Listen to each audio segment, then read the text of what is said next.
Hello everyone. आज की अपनी इस क्लास में हम इंडियन एविडेंस एक्ट 1872 के सेक्शन 2 और 3 के बारे में डिस्कस करेंगे और बहुत ही आसान से शब्दों में हम इंडियन एविडेंस एक्ट के सेक्शन 2 और सेक्शन 3 के बारे में डिस्कस करेंगे, जिससे कि आप लोगों को यह सेक्शन आसानी से समझ में आ सकें। इन्हीं क्रम में हम सेक्शन 2 यानी कि रिपील सेक्शन 2 हमारा क्या कहता है? Repeal of enactments. जैसा कि आप लोगों को स्क्रीन पर दिख रहा होगा कि सेक्शन 2 जो है वो रिपील हो चुका है। यहाँ पे आपको ये भी बताने की ज़रूरत है कि जो यूपी एपीओ का अभी प्री का एग्ज़ाम हुआ था उसमें ये क्वेश्चन पूछा गया था, तो इसलिए इस हिसाब से ये इम्पॉर्टेंट हो जाता है कि इसमें ये पूछा था कि ये कौन से ईयर में ये रिपील हुआ था। तो ये repealed by the repealing act 1938 यानी कि 1938 के निरसन अधिनियम के अंतर्गत धारा 2 को या सेक्शन 2 को रिपील कर दिया गया। अब हम सेक्शन 3 यानी कि अपने इंटरप्रिटेशन क्लॉज में आते हैं।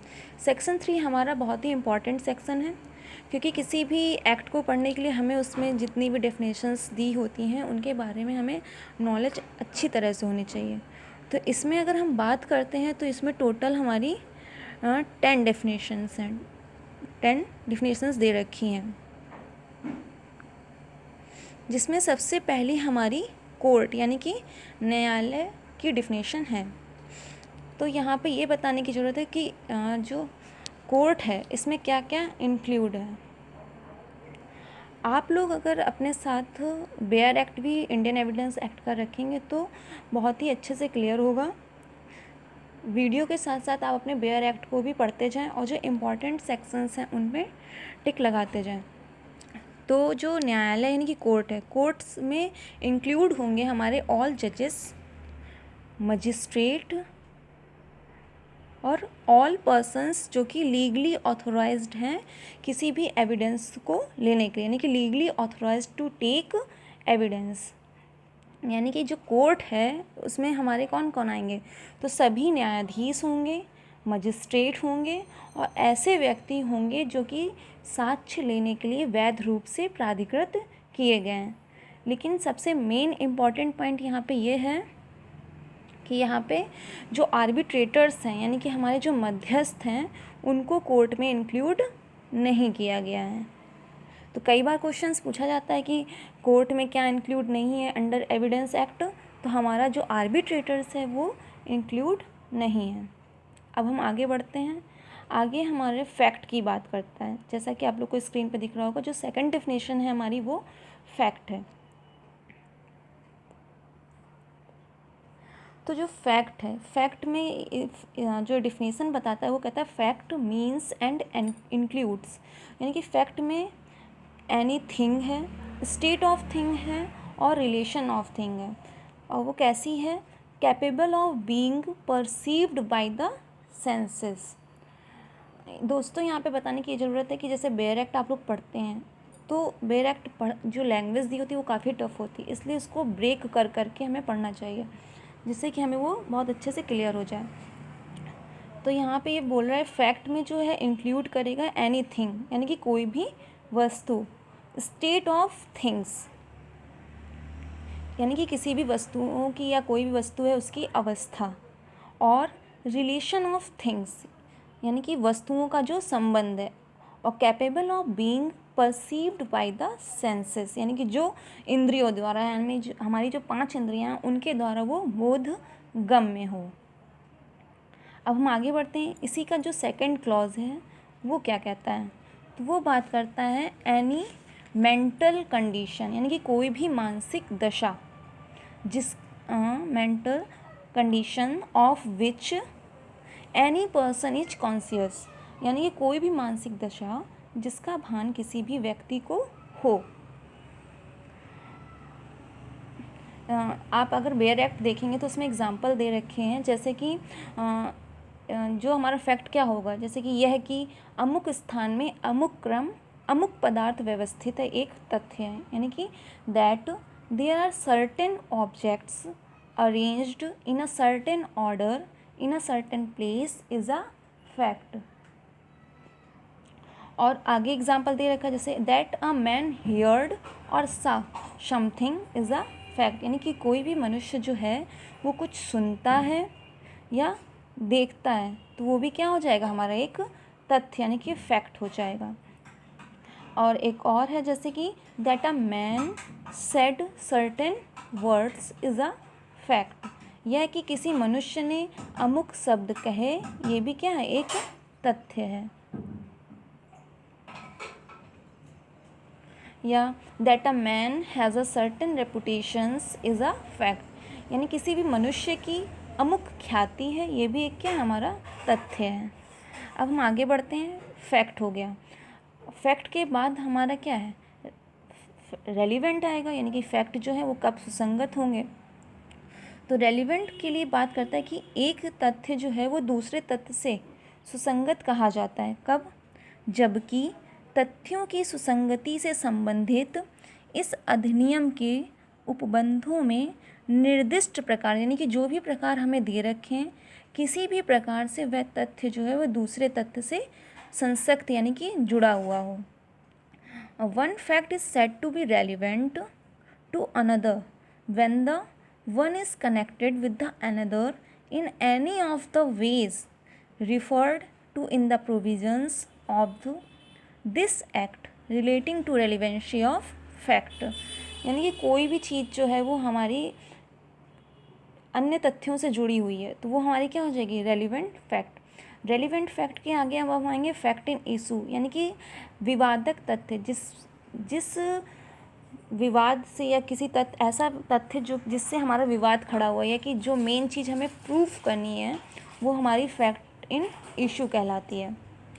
फॉर एग्ज़ाम्पल अगर हम देखते हैं कि ए जो है वो एक्यूज्ड है बी के मर्डर का, यानी कि A is accused of the murder of B, तो जब उसका ट्रायल चलेगा तो उसकी क्या क्या फैक्ट इन इशू होंगे। तो सबसे पहला होगा कि that A caused B death, पहला ये हो गया कि क्या ए ने बी की मृत्यु कारित की है।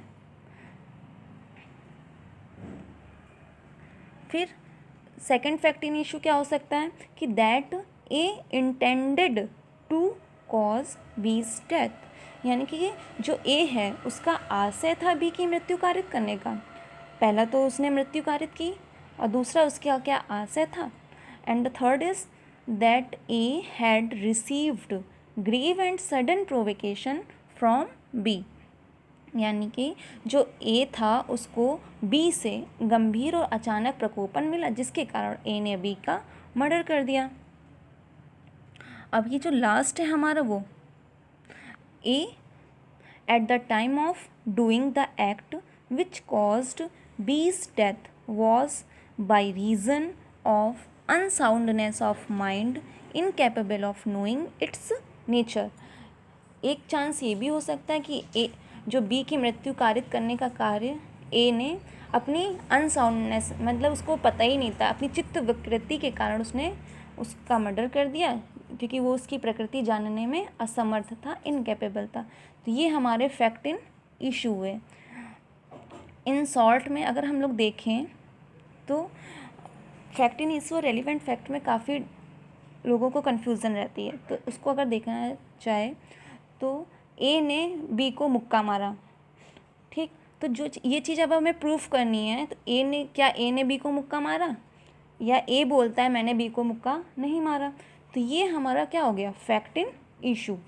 लेकिन अगर कोई अदर पर्सन आ जाता है वो कहता हाँ सी, जैसे आया अदर पर्सन, उसने कहा हाँ मैंने देखा था ए ने बी को मुक्का मारा, यानी कि ये क्या हो गया, उससे रेलिवेंट हो गया, तो ये हमारा रेलिवेंट कहलाएगा। आई होप आप लोगों को क्लियर हो रहा होगा कि फैक्ट इन इशू क्या होते हैं और रेलिवेंट क्या होते हैं। अब हम आगे बढ़ते हैं। अब जो आगे डेफिनेशन है वो हमारी डॉक्यूमेंट की बताती है, यानी अगर आप इसको कहानी की तरह याद करें तो सबसे पहले हम किसी भी मामले के लिए कोर्ट जाते हैं, कोर्ट के बाद वहाँ हम अपने फैक्ट्स देंगे, फैक्ट के बाद जो होगा हमारा, अब वो फैक्ट देखा जाएगा कि वो रेलिवेंट है या नहीं, तो हम किस पे आ गए, रेलिवेंट पे। देन उसके बाद फैक्ट इन इशू पे आएंगे हम लोग। अब उसके बाद हम लोग डॉक्यूमेंट की बात करेंगे कि अब हम कौन से डॉक्यूमेंट पेश कर रहे हैं या डॉक्यूमेंट क्या होता है।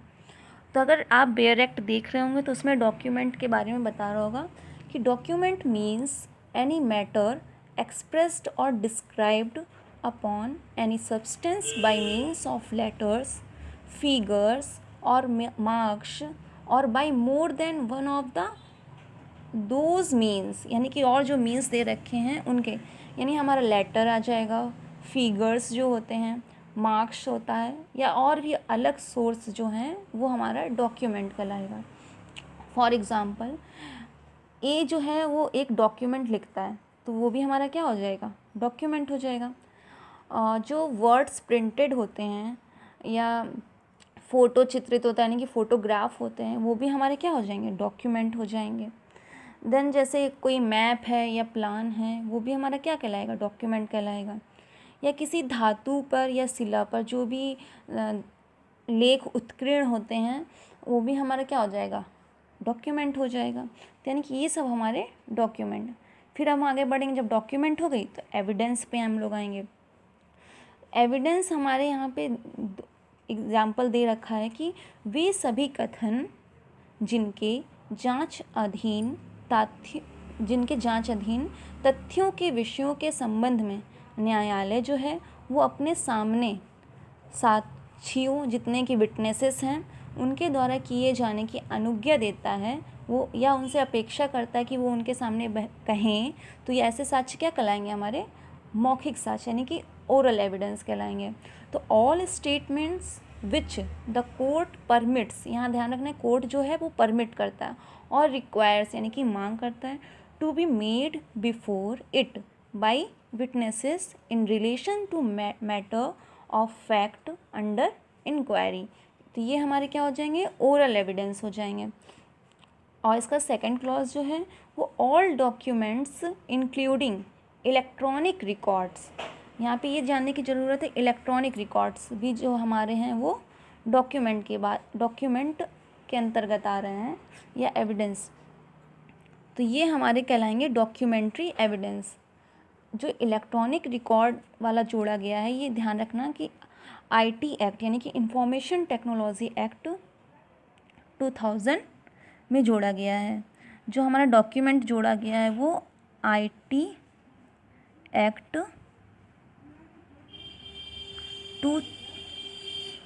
2000 में जोड़ा गया है।